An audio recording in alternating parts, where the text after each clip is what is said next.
Lorsque j'ai entendu parler de la formation, j'avoue que j'ai pensé plutôt à mes clients qu'à moi-même. Mais je n'aime pas recommander quelque chose que d'habitude je n'ai pas essayé.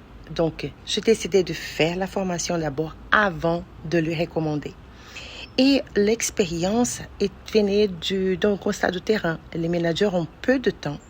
Les leaders, en général, ont peu de temps pour lire des livres. Aussi lisent, parfois, ça reste dans la théorie. Ils ont besoin d'outils concrets. Quand je sors d'ici, je fais quoi avec tous ces contenus? Donc, je suis venue pour vivre l'expérience sans imaginer que même moi, que je suis toutes les semaines à étudier le leadership, que je suis dans un mentorat de Maxwell de leadership, j'avais besoin aussi d'outils concrets. Il y avait des questions qui m'ont été posées, des exercices qui m'ont remis en question face à les équipes que je manage, surtout l'équipe de bénévoles. Et j'ai réalisé que cela était au-delà du cadre entrepreneur. Alors, le contenu de la formation, elle est à double tranchant. C'est ça que je ne m'attendais pas. Elle est utile pour toutes les personnes qui ont une position de responsable d'équipe, qui ont une responsabilité face à d'autres personnes d'obtenir des résultats, de KPI, qui gèrent la pression, parfois le turnover, la démotivation d'une équipe, etc. Tout ça, dans un cadre professionnel, il est indispensable d'être non seulement gestionnaire des processus, mais savoir mener des personnes. Et on n'est pas tous formés pour ça. Mais dans les cadres bénévoles, on multiplie ces besoins. Parce que nous avons un cœur autour d'une cause, nous avons ces désirs, et je pense à toutes les églises où nous dédions pour une cause qui est plus grande que nous-mêmes, mais nous ne sommes pas formés pour être leaders des bénévoles. Et ça peut être source de frustration, de stress, d'angoisse. Comment je l'ai appliqué? Oh, mais c'était immédiat.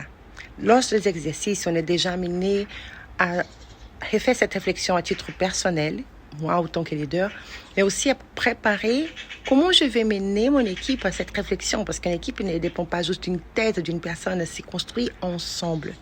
Donc, je commençais à préparer en suivant ce qui nous est indiqué, tous les outils, les mappings des talents, la communication adaptée au style de chacun, avec qui je devais discuter. Donc, préparer pour ce 12e semestre de l'année des activités où nous allons pouvoir travailler ensemble, construire en fonction des talents et des dons de chacun de nous, particulièrement dans cette association où je suis bénévole,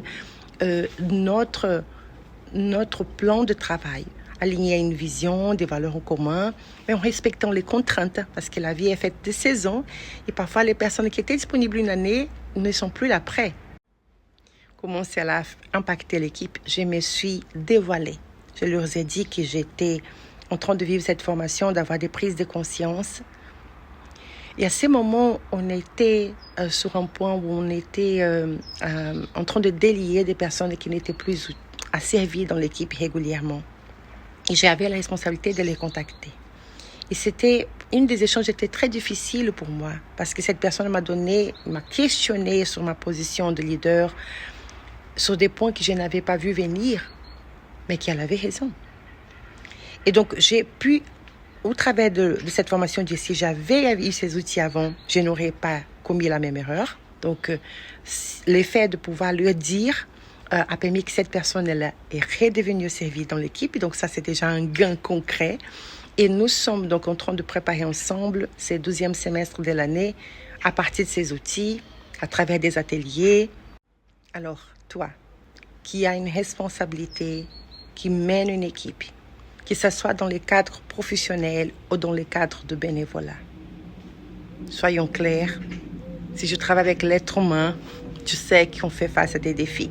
Parce que nous ne sommes pas formés pour travailler avec tous les différents types de personnes. Si comme moi, tu travailles en plus avec des personnes des générations différentes, des cultures différentes, ajoute une couche importante.